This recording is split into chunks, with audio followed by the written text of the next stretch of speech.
Good morning. Thessaloniki. Wow, that was actually really good. I don't think I could do it that well, so I'll leave that with Cami. Yeah. So it's very loud. We're in a city, very large city, and a busy city, and we are on the hunt for Byzantine era historical sites that are scattered around the city. There's dozens of them apparently.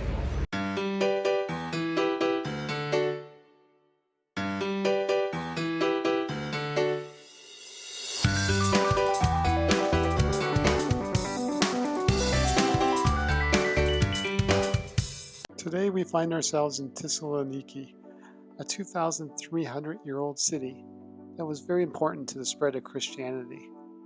It has many examples of Christian architecture and design, ranging from the 4th to the 15th century, and we want to go around and explore that today.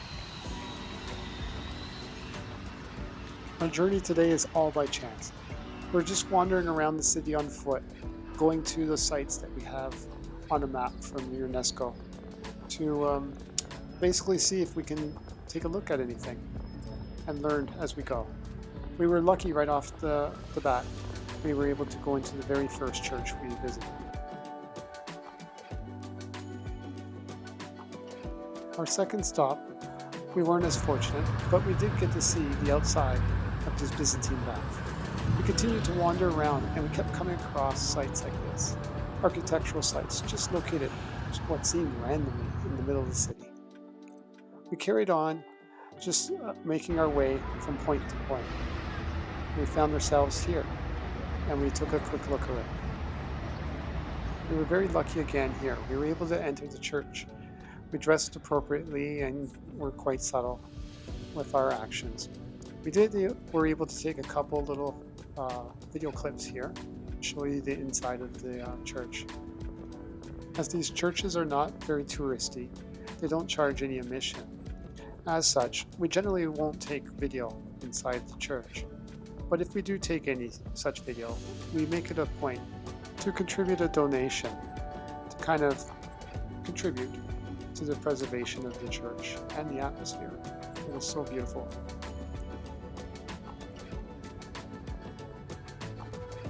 As fun as it is to wander around the city trying to see if we can even find these locations, we also try to make as much effort as possible to learn from our experience. Okay. So this is the first cathedral that we've been to. And, what do you think, Kenny? This is Orthodox religion. So this is new to me as well. It is very new. The design is quite different than like, say, the Roman Catholic, but has some of the same elements. So I don't know. What did you think? Like, we're no professionals by any means, but it is mind-blowing because I have never seen a church. Like my concept of a church is always like the European church. Yeah, like, but then like the little steeple in the front, sort of thing, this traditional bell tower. Yeah, but inside, like here, it's just like different design. And then like how people react as well. Like like when they react inside the church is different too. Like most of them when they go inside, they first kiss the first picture. Yes. And then go to another 3 pictures and then kiss directly on the picture. Yeah. So this is like something that I haven't seen. Same here. Yeah. This is new to me. Yeah. I honestly would looking forward to going back and Googling what the etiquette is and traditions related to that, because this is a learning thing for us. So that was I gotta say that was pretty interesting too. Yeah, and the decoration, like inside, is just different.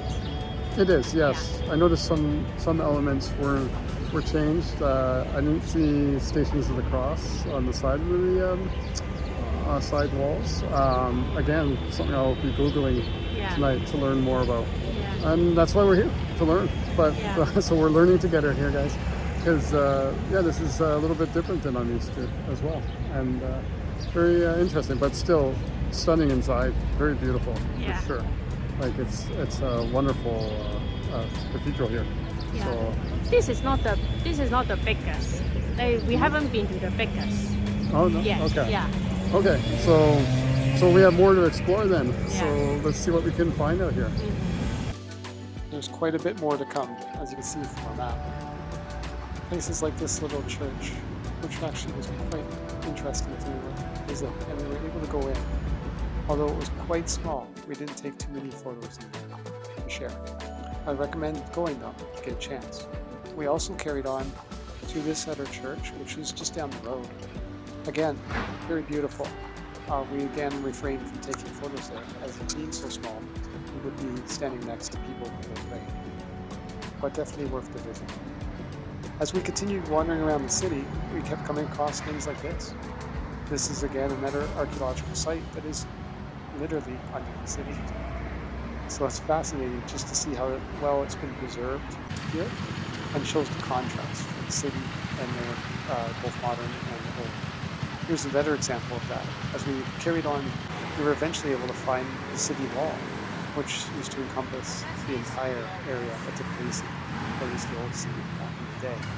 So there's remnants of sections like this of the wall to be seen. After locating the city wall, we went on to find 2 more churches. This one here, unfortunately, was closed. We could only view it from the outside. But we were able to take in the general architecture of the building. We then carried on, walking about another 500 meters to a kilometer, and found this church in a small, quiet neighborhood. This was quite nice because it was closed, but we were fortunate. I'll explain that in a moment. As we carried along the busy streets, we came across yet another church. This one was sealed up as well. It doesn't look like it had been used very much, but I could be mistaken. Wonderful architecture though. You can really appreciate it even from the outside. Now it's time for us to get our stair climbing on and head up the hills towards the monastery. We're continuing our search through town after some good fortune at one of our previous sites, where a gentleman who's doing restoration was kind enough to let us in and take a peek around while he's doing restoration. We've also bumped into a few places that are completely closed as well, so it's a little hit and miss. So unfortunately, here at the monastery, it looks like we're a little too late to shut down for today. So yeah, that's my fault. Have to I was do slow. the hunt in the morning. Yes, I've been hearing this all day as I slept in. Sorry. So unfortunately we might have to come back another time. And as you can tell by the sweat, the monastery is on top of the hill. so we get some extra exercise. But note, the last place was really nice because the gentleman allowed us to wander in. He just kind of watched us as he pointed at a few frescoes and things that he's working on. He's part of a crew that's restoring that particular church, which is quite beautiful to see, quite nice to see. So I think we're done here at the monastery. We have 2 locations we haven't visited. We'll give them a quick check to see if we could find anything, but it's getting late now and we're probably going to be shutting it down soon, so we'll see how it goes. As we were wandering towards the other monastery, we were fortunate enough to come across yet another section of the city wall.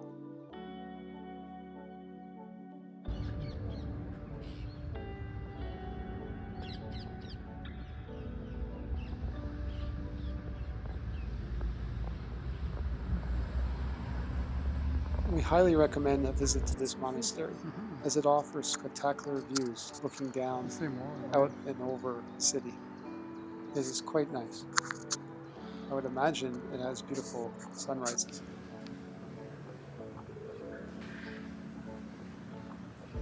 Some sections of the monastery were closed, but even at this late hour, we were able to enter into one of the churches, which was quite a beautiful sight. Unfortunately, we refrained from taking some video inside, as there was a priest there, and we didn't want to disturb. With so much to see in the city, we ended up taking a night off, relaxing, regrouping, and coming back for a second day. We then traveled around, starting at the waterfront this time. We thought we'd check out the boardwalk and see what the port itself looked like. But then we were quickly on our way to look for more of these historical sites. The first thing we came across was the White Tower, which is right on the boardwalk, and marked more or less the end of one of the city walls back in the day. But in present day, it stands on its own as a separate building. As we continued through the city, we were able to find more archaeological sites like this one, which was part of what I believe is called a circus, or basically an entertainment venue back in the Byzantine times. So there's many components of this particular circus that you can see at various spots through the city. It was quite a large complex. This would be where they would have games and events, that kind of thing. So part of that circus would also be this building here, as part of the entire complex. And so this was a building of particular interest to us. First thing you might notice about this building is it has a minaret, which we haven't actually discussed much here as of yet. But let's look at this particular building. It was built as a Roman temple, then became a church. Then, during the Ottoman period, it became a mosque. Then, it eventually was reclaimed by the Byzantines and became a church again. And that's why it has a minaret, but is set up like a church, and was originally part of the Roman circus that was used for chariot races and other activities of that sort. So this building has quite a long history and has some really interesting architectural features. And it's very quiet. Similar buildings that we visited like this in Rome can be quite hectic, but here you can really take it in and walk around in a peaceful environment. We really enjoyed our visit here. It's worth noting this was the only site that we paid for admission. It was €6 for the two of us to enter, and it had an unlimited time limit, but there was not too much in the way of interpretive signs. We had done some pre-reading, and that made it more enjoyable for us. I recommend reading up before you go. Then we carried on to lesser-known sites like this little church. Although small, it is stunning and definitely worth the visit. It has some wonderful frescoes you can see. There are no emissions, but just be respectful. It is an operating church after all. Then with great excitement, we made our way over to our final of the 15 buildings and structures that make up this World Heritage Site. And we were fortunate enough to be able to go inside and see this beautiful cathedral.